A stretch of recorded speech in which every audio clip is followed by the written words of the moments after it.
Okay, then what I've done here at the positive terminal is sanded it all up, then attached my power cable. Then you want your fuse to be as close to the battery as possible.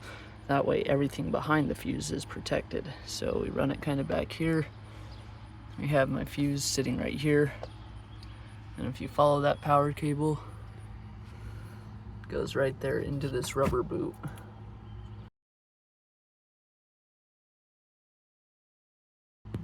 A lot of people run it through the door frame. That's terrible because then it's exposed, and over time it will break apart and then create a short circuit.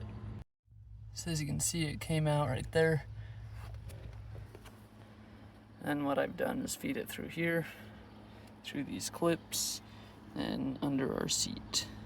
Then here on my amplifier, we plugged in the positive terminal. Okay, then here we just have a wire. Typically this will be like blue or purple, and it's very skinny in diameter.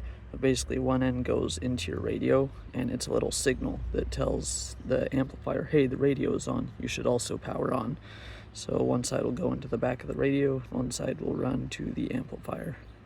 As you can see here under the steering wheel, I ran my wires and they loop down here.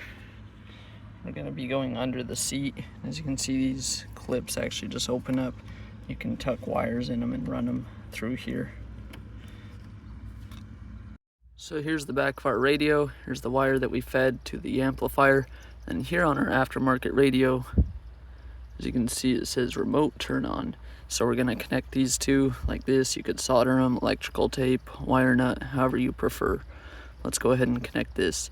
That way when the radio powers on, this will say amplifier turn on. That way your amplifier's not constantly on, just draining your car battery. Okay, and as you can see, we've used a wire nut and put those two wires together. Here we have our control wire. Okay, so here's our RCA cables. One end goes into the back of your aftermarket radio, one end goes into the amplifier.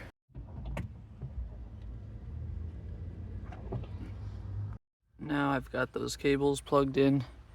I have the blue-purple one in sub 1 and the grayish one in sub 2. Doesn't matter where you put them, but you need to take a photo so that way on your amp you can plug them in correctly.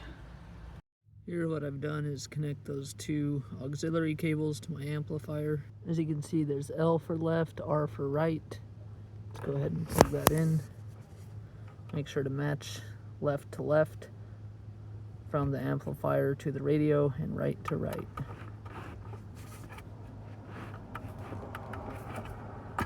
Negative is the same as ground. Typically this cable would be black in color. And then this grounding cable, so one side connects to your audio amplifier and the other side of it, like I said, this would typically be black in color, but we've just removed this bolt for the seat.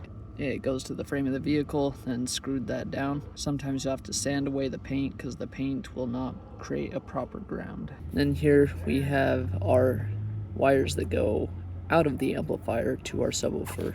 And here I ended up removing the seat, and if you follow this cable here, it goes to our subwoofer. There's black for negative or ground, and then red is for positive. Then here on our amplifier, we see that there's the negative and the positive. You want to make sure that you do that correctly, as well as read the documentation for your amplifier, because sometimes you can bridge these, and you want to measure your resistance to ensure that's correct as well.